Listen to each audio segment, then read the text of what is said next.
Hello बच्चों, कैसे हैं आप लोग? मस्त है ना? चलिए ठीक है, मस्त रहिए, व्यस्त रहिए, स्वस्थ रहिए और पढ़ते रहिए। बच्चों, आज हम लोग सॉलिड स्टेट का लेक्चर 4th पढ़ेंगे और आज के लेक्चर में आपको मैं बताने वाला हूं, आपको डिराइव कराऊंगा formula face diagonal a√2 body diagonal a√3 कैसे आया उसको हम लोग डिराइव करेंगे। और हमें ये भी पढ़ना है radius of atom, edge, length and inter nuclear distance के बीच का हम लोग रिलेशन निकालेंगे। और इन सभी फार्मूले पर बेस्ड हमें इंपॉर्टेंट न्यूमेरिकल भी करना है इस वीडियो में। तो बच्चों, आप इस वीडियो को पूरा अगर देखते हैं तो आज के बाद से आपको इन सभी कॉन्सेप्ट को कहीं से पढ़ने की जरूरत नहीं है। तो बच्चों, मैं स्टार्ट करता हूं सॉलिड स्टेट लेक्चर 4th है। सॉलिड स्टेट हम लोग पढ़ रहे हैं और आज हम लोग पढ़ेंगे लेक्चर नंबर 4th। चलिए ठीक है, हम लोग स्टार्ट करते हैं। यूनिट सेल का तो बहुत इंपॉर्टेंट रोल है इस चैप्टर में। यूनिट सेल का, क्यूबिक यूनिट सेल का हमने एनालिसिस भी आपको पढ़ाया हुआ है। यूनिट सेल की अगर हम बात करें तो किसी भी यूनिट सेल में कितने कार्नर होते हैं? 8 कार्नर, 1 2 3 4 5 6 7 8। एक यूनिट सेल में कितने कार्नर? 8 कार्नर होते हैं। बॉडी सेंटर कितना होता है? केवल 1 बॉडी सेंटर होता है। फेस कितना होता है? 6 फेस होते हैं। जैसे कमरा आप ले लो तो कितने दीवार होंगे? 4 दीवार है और एक छत है, एक फर्श है, तो केवल कितने फेस होंगे? 6 फेस होगा। एज कितना होगा? 12। कैसे? 1 2 3 4 5 6 7 8 9 10 11 12। जितना कार्नर है तो 12 कार्नर है तो एज हो गया, सॉरी 12 किनारा, जितना किनारा होगा वही एज होगा। तो ये सारी बातें हम लोग बच्चों पढ़ चुके हैं। अब मैं आपको सबसे पहले जो मैंने आपको फार्मूला बताया था face diagonal equal to a√2 हमने बताया था। और बॉडी डायगोनल इक्वल टू होता है a√3। तो ये फार्मूला मैंने बोला था, फिर कहा था आपसे बाद में हम लोग इसको प्रूव करेंगे कि आखिर में ये क्यों a√2 क्यों आया। तो इसको हम लोग डिराइव करते हैं। देखिए, फेस डायगोनल का मतलब क्या हुआ? फेस डायगोनल का मतलब हुआ बच्चों कि कोई भी यूनिट सेल है, मान लेते हैं कोई कमरा है, रूम है, या कोई आपको मैंने एग्जांपल भी बताया था। तो एक रूम में कितने फेस होंगे? 1 2 3 4 5 6 फेस है। तो जब 6 फेस है तो एक फेस अगर हम लोग ले लें और एक फेस अगर लेंगे तो फेस सेंटर होगा, एक फेस सेंटर पर एटम प्रेजेंट है। अब एक फेस का वो कार्नर और ऐसे क्रॉस करके इस कार्नर को ऐसे मिला दिया जाए और इधर वाला कार्नर को इधर से मिला दें तो एक फेस पर कितना फेस डायगोनल होंगे? 2। और अगर बॉडी सेंटर के थ्रू अगर देखें तो बॉडी डायगोनल बनेगा। तो मान लेते हैं कोई एटम यहां प्रेजेंट है, इसका हमें बीच में, रूम के बीच में अगर कोई एटम प्रेजेंट है, इसका हमें बॉडी डायगोनल बनाना होगा। तो हम क्या करेंगे? उस कार्नर को डायरेक्ट मिलाएंगे, वहां एक हो गया। उस कार्नर को डायरेक्ट मिलाएंगे इधर वाले कार्नर पर 2, इस कार्नर को डायरेक्ट मिलाएंगे उधर 3, इस कार्नर को डायरेक्ट उधर मिलाएंगे 4। तो टोटल बॉडी डायगोनल एक क्यूबिक यूनिट सेल में कितना होगा? 4। तो पहले हम फेस डायगोनल समझेंगे, बॉडी डायगोनल। तो मैं एक क्यूबिक यूनिट सेल बच्चों में बनाता हूं। देखिए, ये क्यूबिक यूनिट सेल है। एक क्यूबिक यूनिट सेल बच्चों हम पहले बना लेते हैं। इसको ऐसे आप मिला दो, ये हमारा क्यूबिक यूनिट सेल तैयार। ठीक है बच्चों, अब इसको ध्यान से समझना। इसको मैं मान लेता हूं,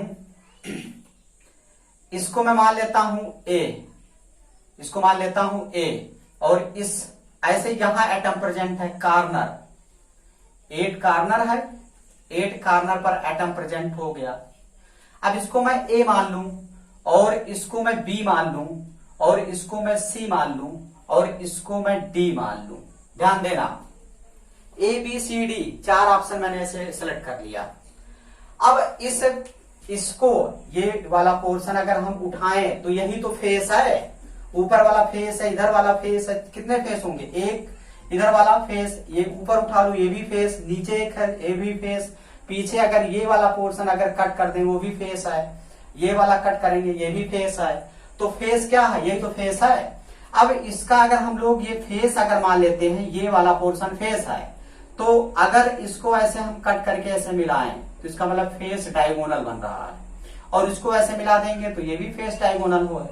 तो यहां से यहां तक ए से सी तक जा रहे हैं तो फेस डायगोनल बन रहा है ना। और ये जो एज लेंथ है, ये क्यूबिक यूनिट सेल का क्या है, यहां से यहां तक एज लेंथ, इसको मान लेते हैं ए, और ये भी क्या है, एज लेंथ है, इसको मान लेते हैं ए लेंथ है इसका, और ये भी क्या है, एज लेंथ, सबका एज लेंथ है ए होता है, स्टार्टिंग में भी मैंने बता चुका है। अब बताओ क्यूबिक यूनिट सेल है बच्चों, क्यूबिक यूनिट सेल में आप इमेजिन करिए अगर कोई एटम बीच में सेंटर में रख दें, तो बीच में कोई एटम रखेंगे तो इसके बीच में मान लेते हैं यही है सेंटर, ये सेंटर में अगर कोई एटम रखे हैं, तो अब इसके और इसके कार्नर को अगर डायरेक्ट मिलाएं तो यही तो बॉडी डायगोनल बनेगा। ऐसे कार्नर अगर मिलाएंगे तो बॉडी डायगोनल।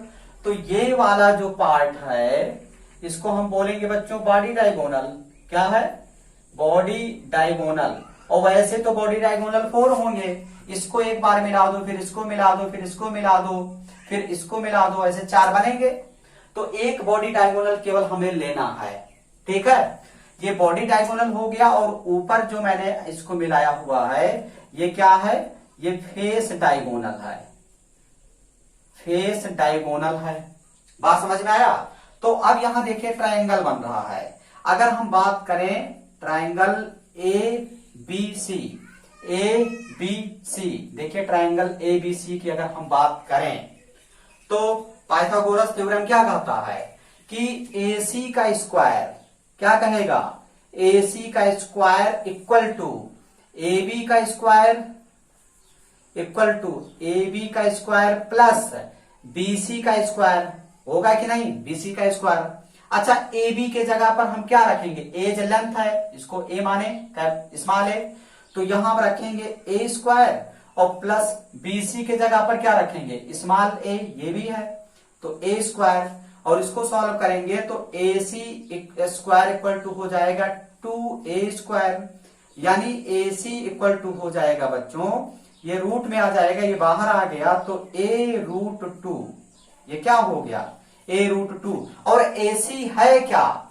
फेस डायगोनल है, यानी AC यानी फेस डायगोनल, AC यानी फेस डायगोनल कितना, a√2।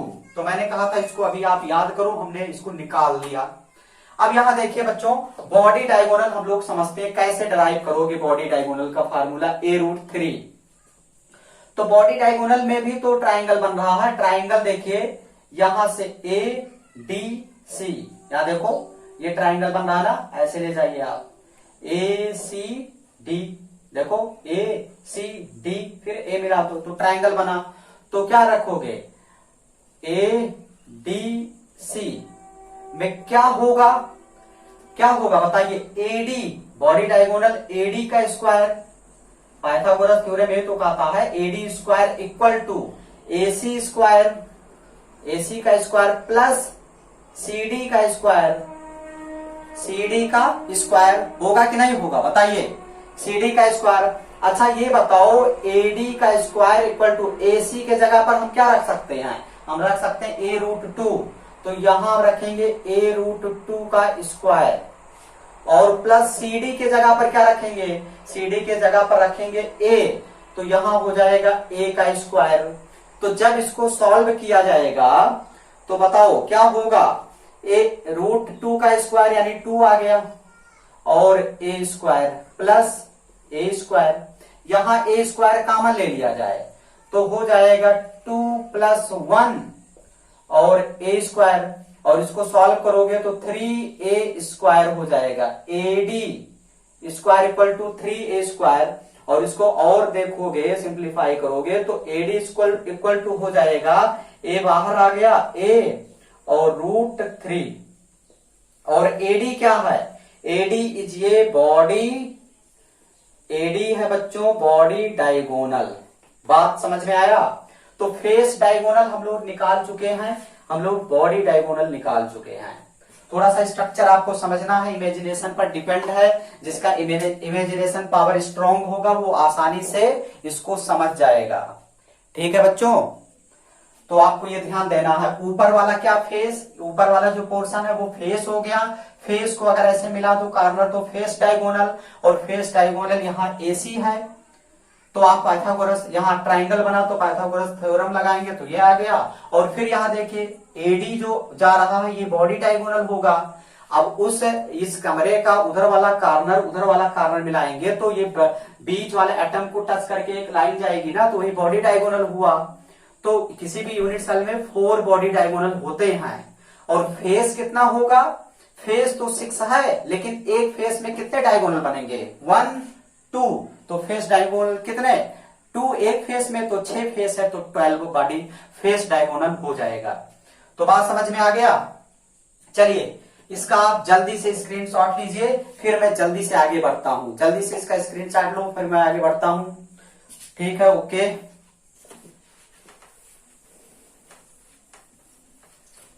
तो अब देखिए अगला हेडिंग है रिलेशन बिटवीन। नेक्स्ट हेडिंग बच्चों relation between, next heading relation between radius of atom,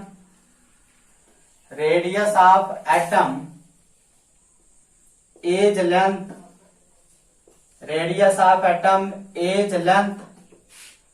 radius of atom edge length and inter nuclear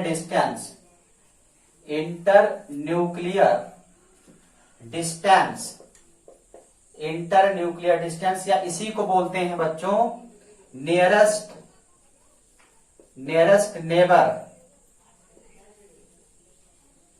neighbours distance. बात एक ही है। तो इन सब में हमें रिलेशन निकालना है बच्चों। मैं रेडियस ऑफ एटम को आर मानूंगा, स्मॉल आर क्या है, रेडियस ऑफ एटम में लूंगा, रेडियस ऑफ एटम, और ए मैं लूंगा एज लेंथ को मैं मानूंगा स्मॉल ए, और इंटर न्यूक्लियर डिस्टेंस को मैं डी मानूंगा, इंटर न्यूक्लियर डिस्टेंस को क्या मानेंगे, स्मॉल डी। अब एक एक करके हम लोग जो है कंटिन्यू सॉल्व करते हैं। जैसे सबसे पहले हम लेते हैं simple cubic unit cell, simple cubic unit cell SCC। तो सिंपल क्यूबिक यूनिट सेल के लिए अगर बात करें बच्चों, तो सबसे पहले हमें radius of atom, edge length और इंटर न्यूक्लियर डिस्टेंस में रिलेशन निकालना है। किसके लिए, सिंपल क्यूबिक यूनिट सेल के लिए। तो आपको पता है सिंपल क्यूबिक यूनिट सेल ऐसे होगा, और सारे एटम कहां प्रेजेंट होंगे सिंपल क्यूबिक यूनिट सेल में, सभी एटम प्रेजेंट होंगे कार्नर पर। सभी एटम कहां प्रेजेंट होंगे बच्चों, कार्नर पर। अब जब इस सिंपल क्यूबिक यूनिट सेल को हम कट करेंगे, ऐसे कट करेंगे या ऐसे कट करेंगे, अब ये कमरा जो है सिंपल क्यूबिक यूनिट सेल है, तो जब ऐसे कट करोगे तो कार्नर पर जो एटम है वो एक दूसरे को टच करके आएंगे। मतलब इसी को जब कट किया जाएगा बच्चों तो ऐसा आएगा, देखिएगा जब कट करेंगे आप तो ऐसे दिखेगा। मतलब जितने कार्नर पर एटम प्रेजेंट होंगे वो ऐसे दिखेंगे, ऐसे। मतलब कार्नर वाले एटम एक दूसरे एटम को क्या करेंगे, टच करेंगे ऐसे। अब छोटा बड़ा गोला हो सकता है, हमारा आर्ट उतना नहीं सही है, तो ये ऐसे दिखेगा। तो आप एक पॉइंट यहां लिख सकते हैं बच्चों, atom present at corner, atom present at corner touch each other, एक दूसरे को क्या करेगा, टच करेगा जब उसको कट करेंगे। ये तो छोटा छोटा एटम बनाना, वो बड़े बड़े होंगे एक दूसरे को टच करके होंगे सॉलिड स्टेट में। अब जब एक दूसरे को टच करेंगे तो अब ये बताइए बच्चों, ये जो एरिया यहाँ का जो लेंथ है, ये इसको हम बोलेंगे एज लेंथ ए, बोलेंगे ना। और इस एटम का रेडियस आर है, इसका रेडियस आर है। अब इसका न्यूक्लियस और इसका न्यूक्लियस दोनों का जो डिस्टेंस है, मतलब इस न्यूक्लियस और इस न्यूक्लियस का जो डिस्टेंस होगा उसे इंटर न्यूक्लियर डिस्टेंस बोलेंगे। तो यही डी है, यही ए है, और यही डिस्टेंस यहां क्या होगा, इसके लिए डी होगा। डी क्या है, इंटर न्यूक्लियर डिस्टेंस है। क्या है बच्चों, इंटर न्यूक्लियर डिस्टेंस है। तो हम क्या बोल सकते हैं, हम बोल सकते हैं, यहां बोल सकते हैं A equal to R, A equal to R. देखो ए कितने के बराबर है, 2r के बराबर है। या हम ऐसे बोल सकते हैं बच्चों, r इक्वल टू हो जाएगा a/2।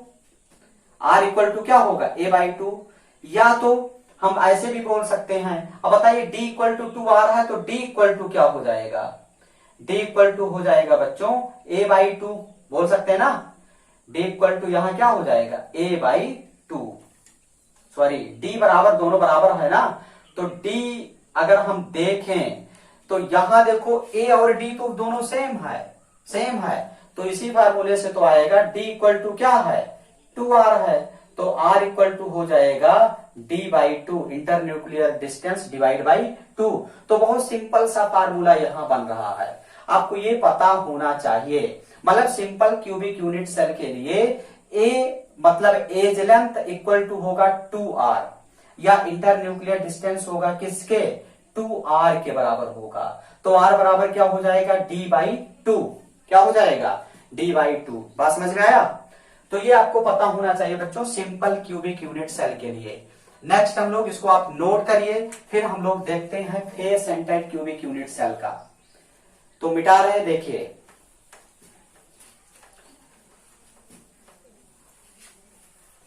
नेक्स्ट है बच्चों face centred cubic unit cell, face centred cubic unit cell.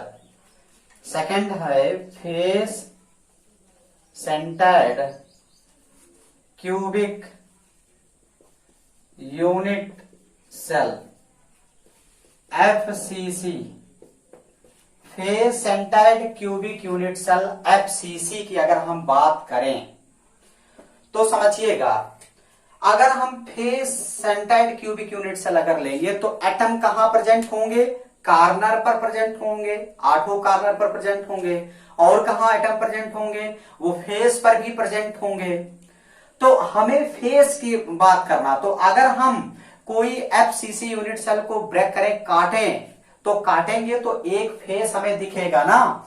अब इसी फेस पर बीच में, इसी फेस सेंटर पर एक एटम प्रेजेंट होगा और 4 कार्नर इधर है, 4 कार्नर उधर। तो इधर भी ऐसा दिखेगा और उधर भी उसी टाइप का दिखेगा। तो इसका मतलब आप लिख सकते हैं, कैसे लिख सकते हैं, लिखिएगा एटम प्रेजेंट एट कार्नर।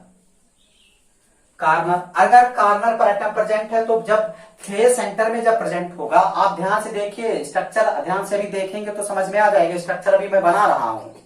तो जो सेंटर में प्रेजेंट है, फेस सेंटर की वजह से जो कार्नर वाले हैं वो एक दूसरे को टच नहीं करेंगे। तो atom present at corner do not touch each other, एक दूसरे को टच नहीं करेंगे। लेकिन atom present at face centre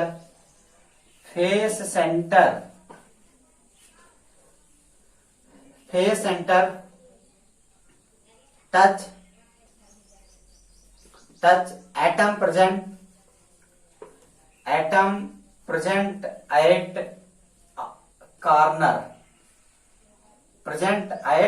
corner आप वन फेस, एक फेस के कार्नर पर जो होगा उस फेस सेंटर में प्रेजेंट एटम को टच करेगा।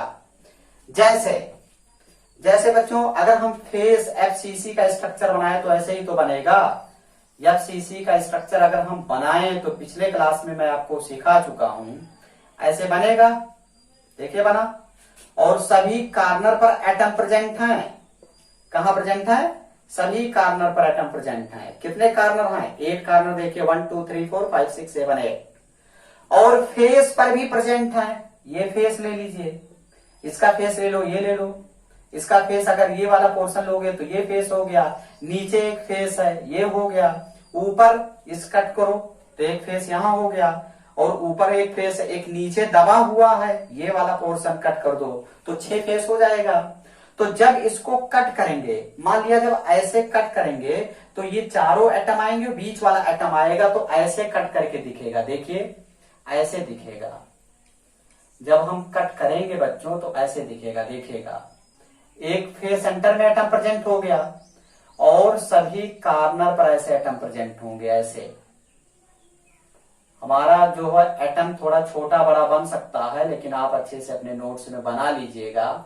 ऐसे एटम दिखेगा, मतलब जो फेस अभी फेस सेंटर में है और ये कार्नर पर प्रेजेंट है, तो कार्नर वाला एक दूसरे को टच नहीं कर रहा, जबकि फेस सेंटर वाला सभी कार्नर वाले को टच करेगा। कौन सा? वन फेस है, ये एक फेस बना है, वन फेस, ठीक है।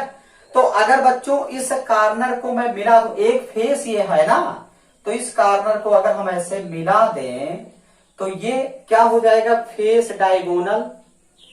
ये क्या हो जाएगा? Face diagonal. ये है, क्या है? Face diagonal. अच्छा, यहां से यहां तक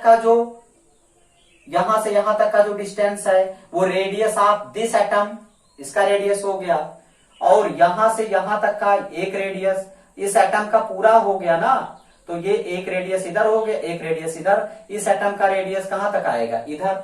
तो कितना आर हो गया? 1 2 3 4 आर आएगा। अरे इसका एक आर, इसका एक आर, और इसका 2 आर होगा क्योंकि पूरा एटम है। तो ये बताइए, आप लिख सकते हैं, आप लिखेंगे फेस डायगोनल, ऐसे लिखेंगे फेस डायगोनल। फेस डायगोनल मतलब equal to face diagonal a√2। अभी हम लोग सॉल्व किए हैं, तो फेस डायगोनल कितने आर के बराबर? 1 2 3 4 आर। तो क्या हो जाएगा? 4r equal to a√2। यही तो होगा, 4r इक्वल टू a√2। तो r इक्वल टू क्या हो जाएगा? a√2/4। r इक्वल टू क्या हो जाएगा? a√2/4। अच्छा, इंटर न्यूक्लियर डिस्टेंस है, कोई भी एटम अगर है और एक दूसरे को टच करके अगर है तभी तो उसका इंटर न्यूक्लियर डिस्टेंस पता चलेगा। इंटर न्यूक्लियर डिस्टेंस मान लेते हैं, 2 एटम ऐसे हैं, ये है, तो यहां से लेकर के यहां तक का जो डिस्टेंस होगा यही तो इंटर न्यूक्लियर डिस्टेंस होगा। तो ये पूरा लेंथ है इंटर न्यूक्लियर डिस्टेंस किसी भी एटम का।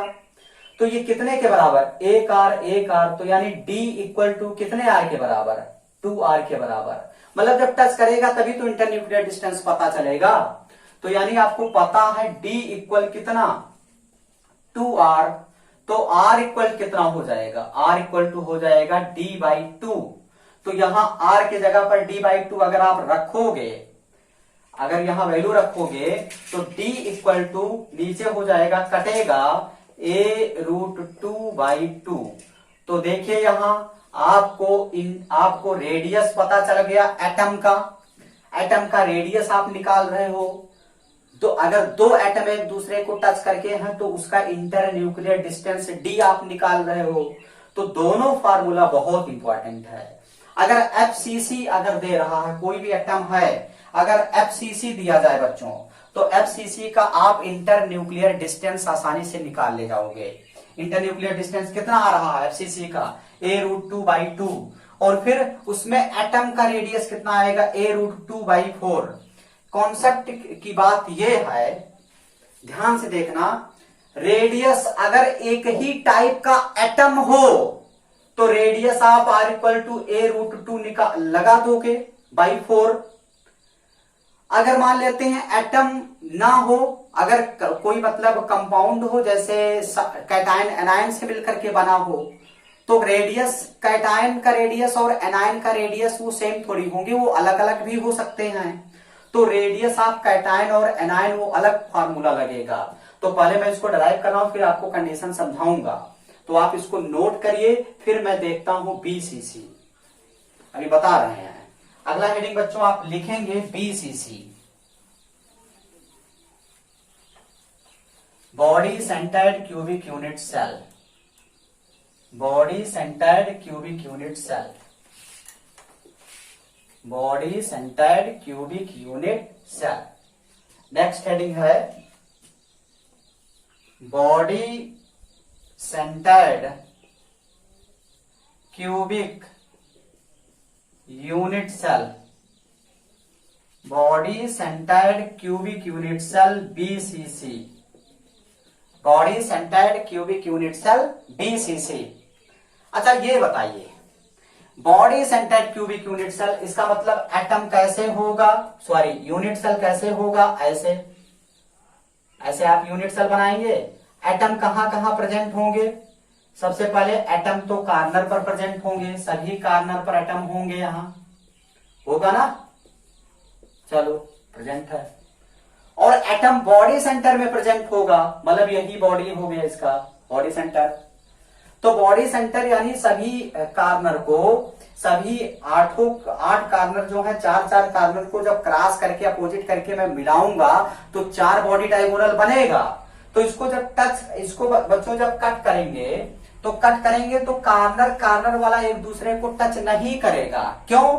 क्योंकि एक बॉडी सेंटर में जो एटम प्रेजेंट है वो नहीं टच करने देगा, लेकिन जो बॉडी सेंटर में प्रेजेंट है एटम, वो सभी कार्नर वाले एटम को टच करेगा। तो आप स्ट्रक्चर में देख सकते हैं, देखिए ध्यान से, जैसे ये है, इसका जब आप कटिंग देखोगे तो इसी टाइप का दिखेगा, ऐसे। ये पहले सेंटर पर एक एटम है, बॉडी सेंटर, ये बॉडी सेंटर में एटम हो गया,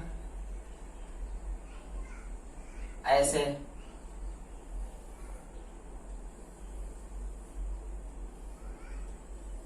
ऐसे गोला गोला पूरा एटम बराबर साइज का है, ध्यान देना। अब यहां देखिए, ये एटम सब बराबर है। अब यहां अगर देखें तो एक ये ऐसे सीधे सीधे मिलेगा, एक आर यहां है, इस एटम में 2 आर, एक आर और यहां भी एक आर है। तो ये जो बच्चों बना हुआ है ये बॉडी डायगोनल है।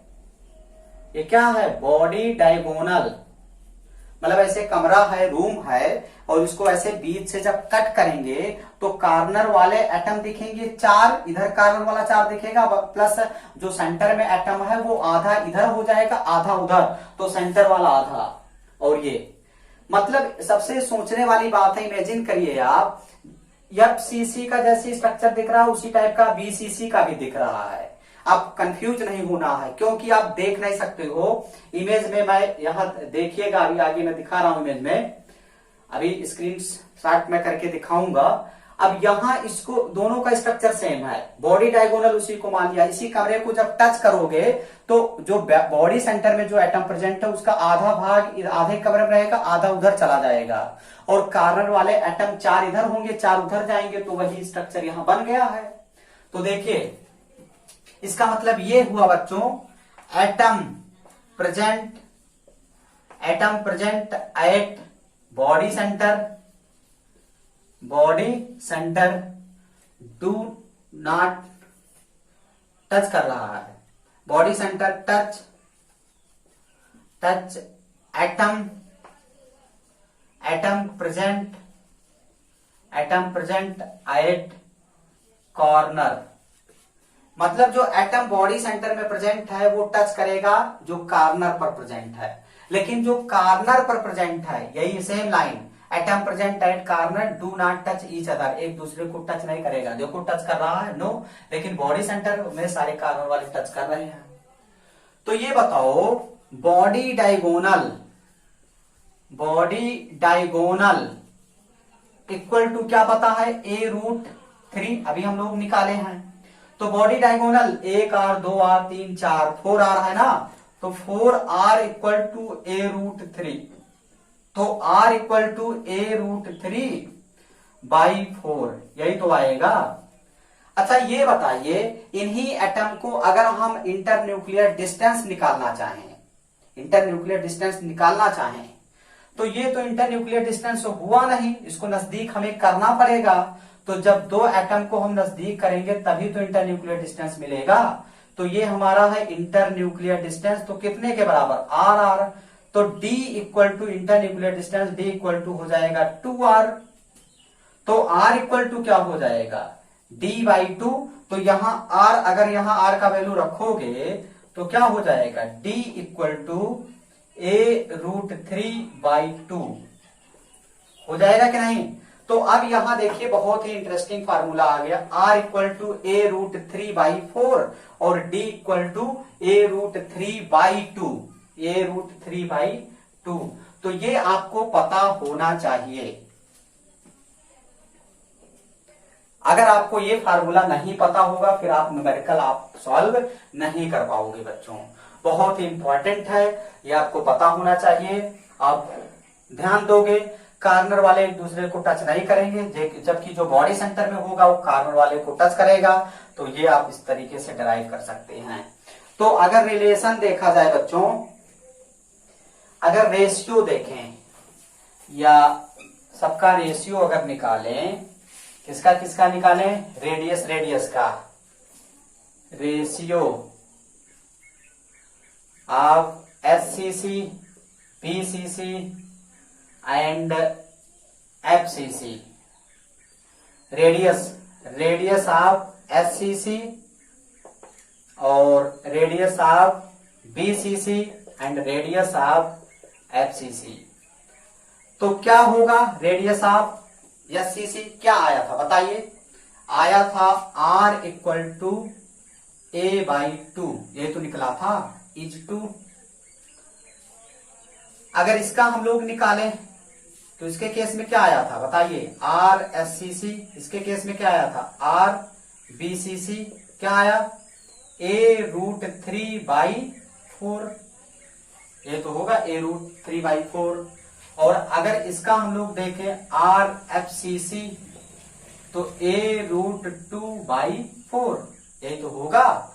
तो अब यहाँ A सब में कॉमन है, तो जो रेशियो आएगा बच्चों A कॉमन है, यहाँ A सबका हट जाएगा तो क्या आएगा 1/2 is to √3/4 is to √2/4। ये किसका है, SCC, BCC और FCC। तो ये कभी कभी एग्जाम में रेशियो पूछता है तो आपको पता होना चाहिए। बात समझ में आया बच्चों। तो ये बहुत ही इंपॉर्टेंट था, इस पर न्यूमेरिकल हम लोग ट्राई करते हैं। इस न्यूमेरिकल को देखिए जीनॉन, XC मतलब xenon crystallize in face centred cubic lattice if edge length of unit cell is 620 picometre, find out nearest neighbour distance यानी inter nuclear distance D and radius of atom xenon, radius of xenon atom बताना है। तो बच्चों हमें दिया है क्या, as length दिया है, क्या A दिया है कितना, A इक्वल टू है 620 पिकोमीटर। तो कह रहा है face centred cubic unit cell, तो आप क्या पढ़ेंगे, फेस डायगोनल आपने पढ़ा है ना, 4R इक्वल टू A√2/4। तो R इक्वल टू हो जाएगा A√2/4, ये तो होगा। अब यहां आप रख दो तो R इक्वल टू A कितना है 620 इंटू √2 का वैल्यू क्या होता है 1.14 डिवाइड कर दो 4 से। तो इसको जब सॉल्व करोगे बच्चों तो आ जाएगा आंसर R इक्वल टू, आप सॉल्व करोगे तो 21855 पिकोमीटर आंसर आएगा। अब आपसे क्या पूछा जा रहा है, आपने पहले निकाला रेडियस ऑफ एटम, R क्या है, रेडियस ऑफ एटम आपने निकाला। अब आपसे पूछा जा रहा है इंटर न्यूक्लियर डिस्टेंस बता दो। तो इंटर न्यूक्लियर डिस्टेंस आपको पता है, आप डायरेक्ट, ये तो आपको पढ़ाया गया है। इंटर न्यूक्लियर डिस्टेंस मतलब दो एटम, दो जीनोन एटम है XE, दो जीनोन एटम है, दोनों के न्यूक्लियस को मिलाया गया है। तो एक रेडियस इसका होगा, एक रेडियस इसका होगा। तो inter nuclear distance D equal to क्या होगा 2R। तो R का वैल्यू पता है तो D आ जाएगा ना 2 इंटू 218.55 तो हो जाएगा 437 अप्रोक्सीमेट आंसर किस में आएगा, पिकोमीटर। ये क्या है, डेंसिटी ना, ये इंटर न्यूक्लियर डिस्टेंस है, इंटर न्यूक्लियर डिस्टेंस। तो दोनों आपने कैलकुलेट कर लिया, ठीक है बच्चों। अब यहां जीनॉन एटम था तो रेडियस भी आपने बता दिया और इंटर न्यूक्लियर डिस्टेंस आपने बता दिया। मान लेते हैं कोई कैटायन एनायन दे देता, तब फिर आप कैसे सॉल्व करते, तो इसको मैं मिटा रहा हूं। देखिए जैसे मान लेते हैं, समझना ध्यान से, कॉन्सेप्ट में ऐड कर रहा हूं, नोट में आप लिख लेना, बहुत इंपॉर्टेंट कॉन्सेप्ट है, न्यूमेरिकल इस पर लगेगा। जैसे मान लेते हैं face diagonal 4r equal to a√2 और body diagonal 4r equal to a√3, ये आपने पढ़ा है। तो यहां अगर मान लेते हैं कोई एटम है, वन टाइप एटम है, वन टाइप एटम है, तो ये आप फॉलो करोगे, और यहां भी अगर वन टाइप एटम है तो ये फॉलो करोगे। लेकिन अगर कैटायन एनायन हो, फॉर कैटायन एंड एनायन, अगर कैटायन एनायन हो तब कैसे आप करोगे, क्या करोगे, तो कैटायन एनायन अगर होगा तो ऐसे ही तो आप कट करोगे। तो मान लेते हैं ये एक एटम यहां है, एक ऐसे ही तो होगा, ऐसे। तो अब मान लेते हैं ये कैटायन अगर है तो रेडियस ऑफ कैटायन, और ये भी कैटायन है तो यहां तक रेडियस ऑफ कैटायन, लेकिन बीच में एनायन हो जाएगा ना, radius of anion and radius of anion.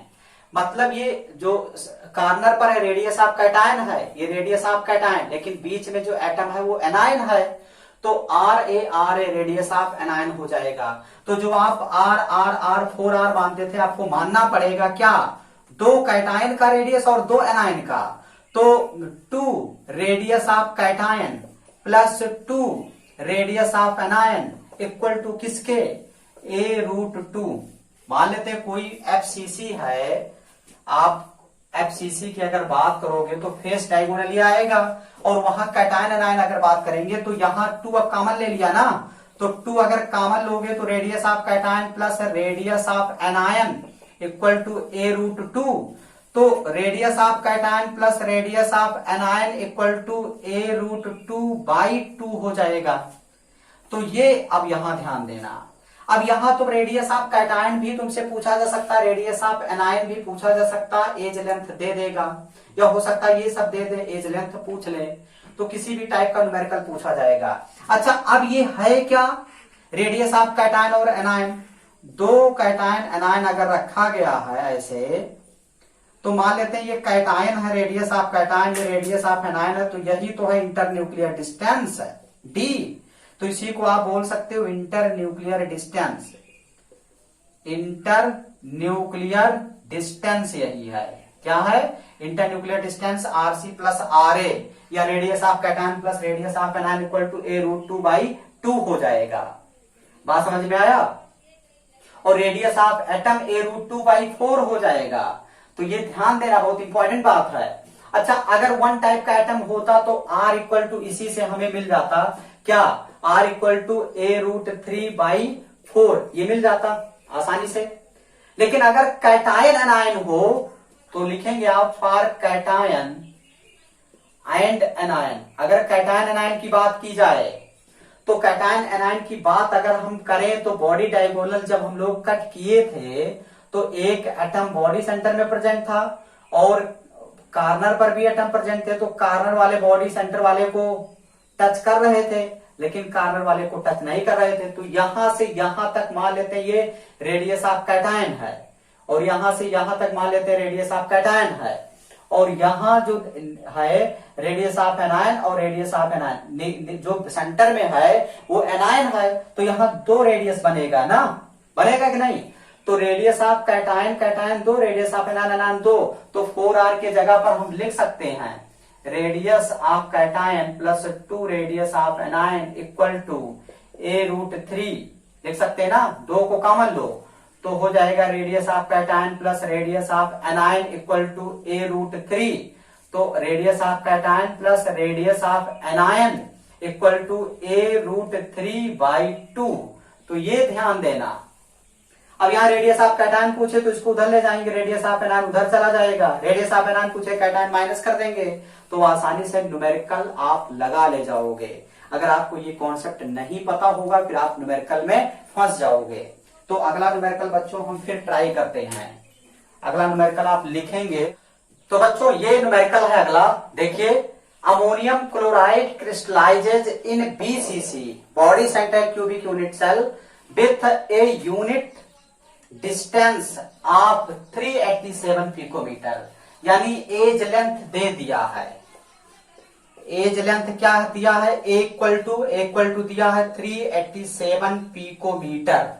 फिर कह रहा है distance between, calculate distance between oppositely charge ion in the lattice. Oppositely charge ion मतलब इंटर न्यूक्लियर डिस्टेंस, दो आयन के बीच का इंटर न्यूक्लियर डिस्टेंस हमें बताना है।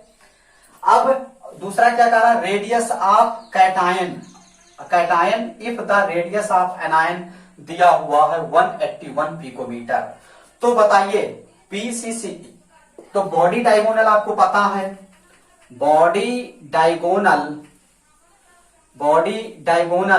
4R इक्वल टू a√3, यही तो पता है। बट 4R हम नहीं लिखेंगे, क्यों? क्योंकि अमोनियम क्लोराइड एक कैटायन है और एक एनायन है। तो मैं लिखूंगा रेडियस ऑफ अमोनियम क्लोराइड मतलब कैटायन और plus 2 radius of chloride ion equal to a√3 लिख सकता हूं ना, दो को कॉमन लो तो 2 radius of cation plus radius of anion, direct मैं कैटायन एनायन लिख रहा हूं, इक्वल टू a√3।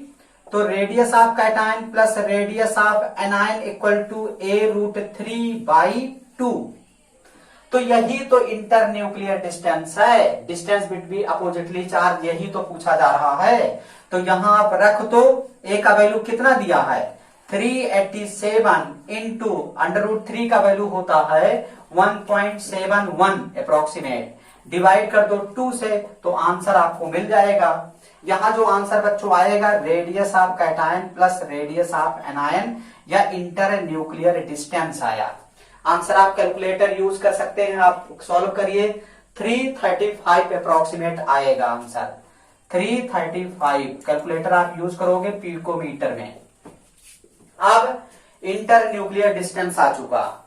अब inter nuclear distance RC plus radius of anion equal to a√3/2, यही तो आप पढ़े हो। तो अब क्या पूछा जा रहा है, अब आपसे पूछा जा रहा है radius of ammonium chloride, B part हम लोग सॉल्व करेंगे।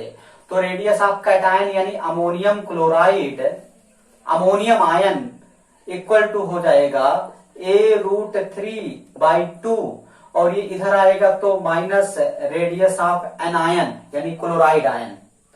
तो अभी इसको जब हम लोग सॉल्व किए हैं तो 335 माइनस रेडियस ऑफ एनायन दिया है कितना 181, तो इसको आप सॉल्व करोगे आपको रेडियस ऑफ अमोनियम आयन मिल जाएगा। ये आ जाएगा कितना 154 पिकोमीटर। तो देखिए रेडियस ऑफ अमोनियम क्लोराइड हमसे पूछा जा रहा था, हमने ये भी बता दिया। Inter nuclear distance radius of cation plus radius of anion भी हम लोग निकाल चुके हैं। तो इस टाइप के न्यूमेरिकल बच्चों आपके एग्जाम में आते हैं, आप इसको अच्छे से समझिए। पूरा आज का वीडियो मैं इसी पर लेक्चर समाप्त करता हूं, फिर हम लोग अगले लेक्चर में मिलेंगे। Okay, thank you.